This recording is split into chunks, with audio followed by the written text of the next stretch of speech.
it's a London derby. We expect QPR, nothing to lose, to come and have a go at us. But we have to focus on our performances and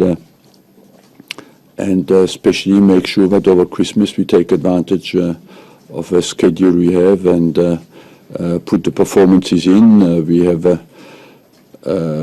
a good opportunity over Christmas to show that we are much better than people think we are. With QPR, they have an ambitious policy, and I think it was an interesting challenge for him to give absolutely everything in every single game until the end of the season.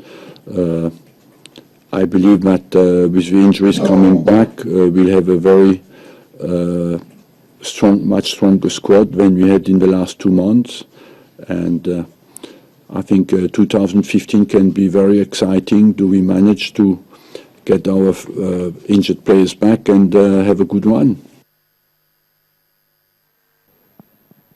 So that's it, Arsene Wenger looking up to that derby game against QPR, and of course showing some delight that the injured players will be back. But I keep saying one thing about Arsenal. Yeah. You cannot get the results you want with that sort of defense. No, not at all. Defense, okay, we all know scoring goals actually contribute to winning games. But then we know how crucial those goals, scoring. Exactly, so what's the point? You end up drawing the game, and at the end of the day, 1 point might not be good enough. But then talking about Arsenal, underwhelming first half of the season. There's no doubt about that. 15 points already behind Chelsea. So I don't think anybody's really expecting them to catch up to Chelsea and win the Premier League. It's still all about the top 4 for Arsenal right now, and which I really consider that as very unfortunate for a big club. But Christmas schedule for Arsenal is quite tough, if you ask me. They play QPR. London derbies are always very difficult, no matter who you're playing against. Although QPR have been absolutely terrible this season, they've not won a game away from home. So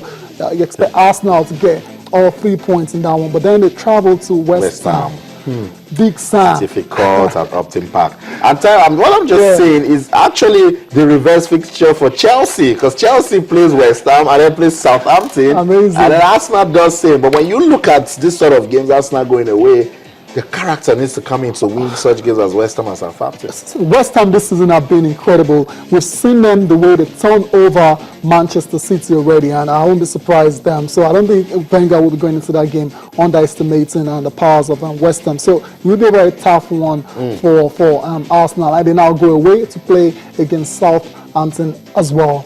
I don't know. At the end of these 3 games, I'm thinking Arsenal would do well to come out with about 6 points. They will do well. Okay, let's move on, Tayo. And a lot of times we talk about giving back to the society, and Neymar has just joined that list. Yeah, definitely. Austin, I know a lot of people that actually begrudge sports stars of the kind of money they earn. They actually know people that are actively jealous of them. But one thing we need to know about these guys is that they actually contribute to the society, whether immediate or because a lot of them have charity works going for them.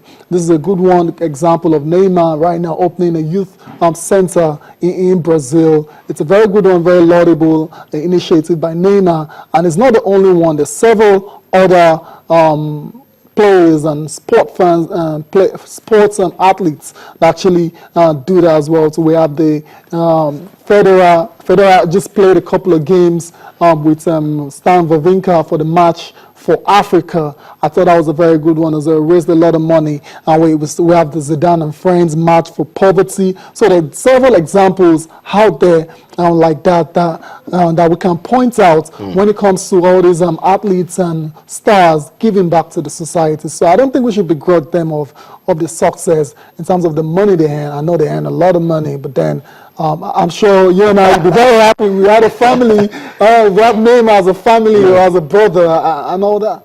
Okay, Tara, let's go over to the NBA where we saw some good results, particularly for the LA Lakers. Amazing. Passing a big statement that no Kobe, no problem.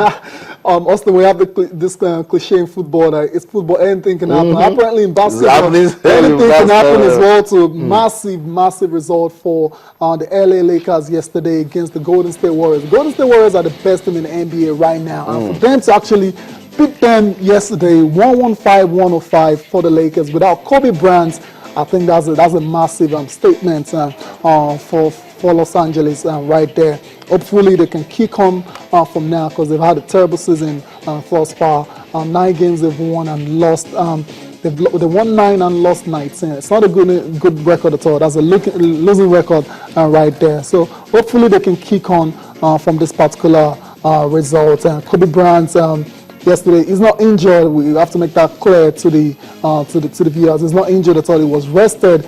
You know, he's an old guy now. He's getting on in age, so sometimes you just have to keep him on the bench so he can recharge his batteries. And that's what Byron Scott did yesterday. So hopefully when Kobe comes back, the Lakers can continue on, perhaps go on a winning streak of about 5 games. That's the word, consolidate on their performance. That's it, and that's the final dunk this morning on the program. But remember, you can keep talking to us on Twitter, we're channels_sports, and on Facebook, we're channels-sports. That's it. That's where the curtain falls on this edition of Sports This Morning on Channels Television. On behalf of the ever-winning sports team at Channels Television Sports Center in Lagos, Nigeria, my name is Austin Okonakwan. Christmas is here. It is an opportunity for you to impact this world in your own way. And as you do so, remember, let's keep talking sports. Bye for now. Oh, hang on, no, bye everyone, very sorry. Yes, we've got a winner already. For the first So you ready? 3, 2, 1, get it. Come on, Jimmy! You ready? 3, 2, 1, get it.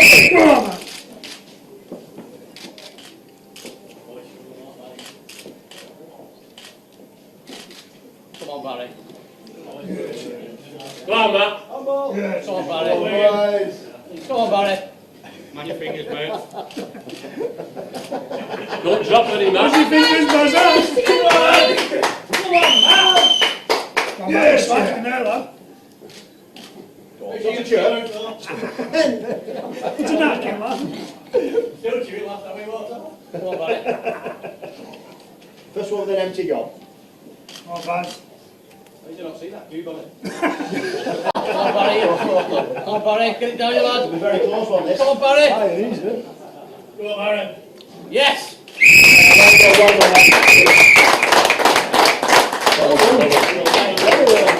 At some point when we're done, we can have a picture of him with half a pint or two.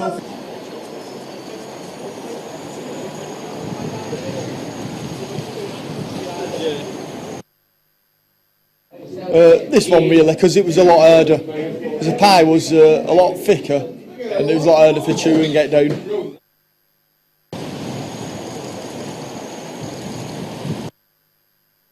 Yeah, I'll have to come back now and defend my title next year now. Yeah.